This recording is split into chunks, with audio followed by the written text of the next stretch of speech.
All right, so what's really neat about this problem? So again, we're still looking at the problem here with two blocks side by side. They're being pushed by the forces depicted here. Now, what's cool is we can solve this problem a different way. So we just solved it by considering this as two separate objects moving with the same acceleration. What we could do is basically mentally combine these two objects. So instead of having two separate masses, mass A and mass B, have it some combined total mass of, the mass A and mass B combined, because they are moving together. So we can consider it as one object. So let's see what happens when we solve it that way. So let me scroll down here. So let's draw a free body diagram for what I'm calling the combined system of the two blocks. So block A and block B are going to be depicted by my dot here. All right. Okay, so block A and block B together, right? We've got the two pushing forces acting on it, right? We've got force 1 to the right, and we have force 2 to the left.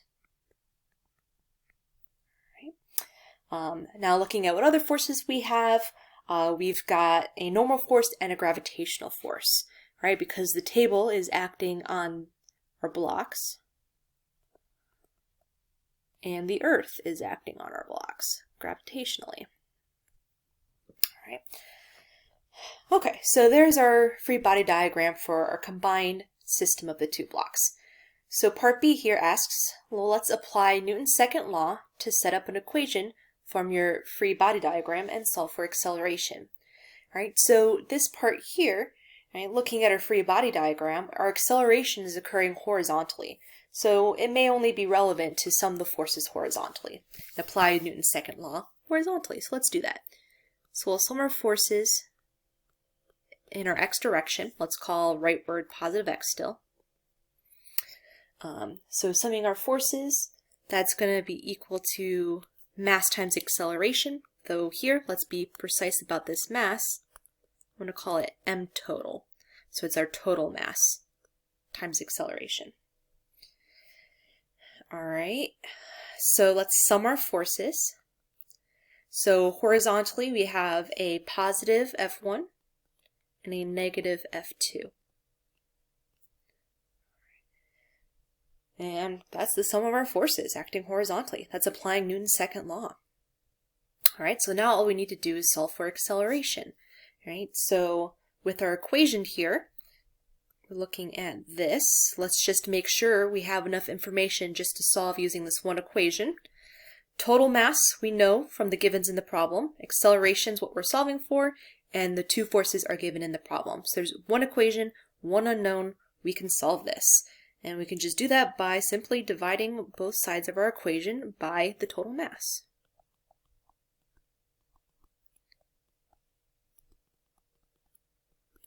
All right, so plugging in numbers here, we actually end up with the same expression we have up here. So we'll end up having the same answer, 0.37 meters per second squared. All right, so in this problem, there's really two kind of approaches we could take. All right, we could take the approach of considering it as two separate objects and then worrying or having to deal with this contact force between the two. And then using that contact force, the fact that it's the same, this contact force here, the fact that it's the same to solve a system of two equations to substitute for that value and get rid of it, so to speak. Or we can consider both those moving objects as one object and solve the acceleration that way. All right, so typically in a problem you can choose what to do as long as you're solving for what you need to.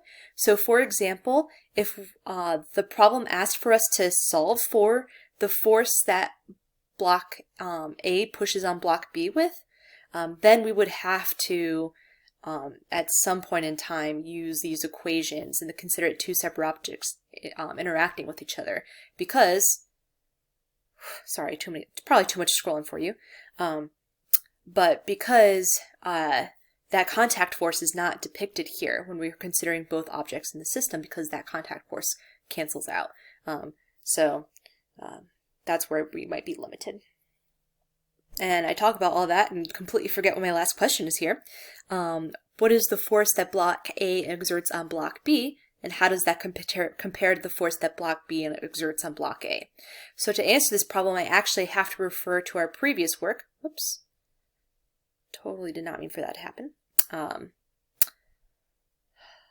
Okay, referring to our previous work, we actually have an expression here.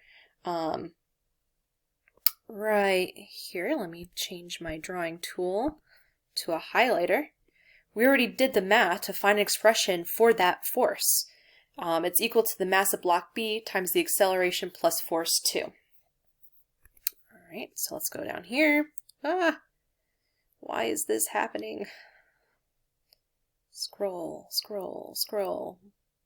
This is causing me issues today. Okay. Now I'll just write. So we have the force that block A exerts on block B is equal to the mass of block B times the acceleration we just found plus force 2. So I plug in all my numbers. I plug in the mass of object B. I plug in the acceleration we just computed, the force of the second force, and that gives us a value of 3.46 newtons. Let's make that look more like a 3. There we go. So how does this compare to the force that block B exerts on block A? Well, this is a Newton's third law pair. So both these forces have equal magnitudes. They both have that strength, but they are opposite in direction to each other. So hopefully going through that problem was a little bit helpful and helps you kind of practice thinking about how you want to approach kind of problem solving with dynamics, and how there's multiple ways to solve one type of problem. Thanks for listening.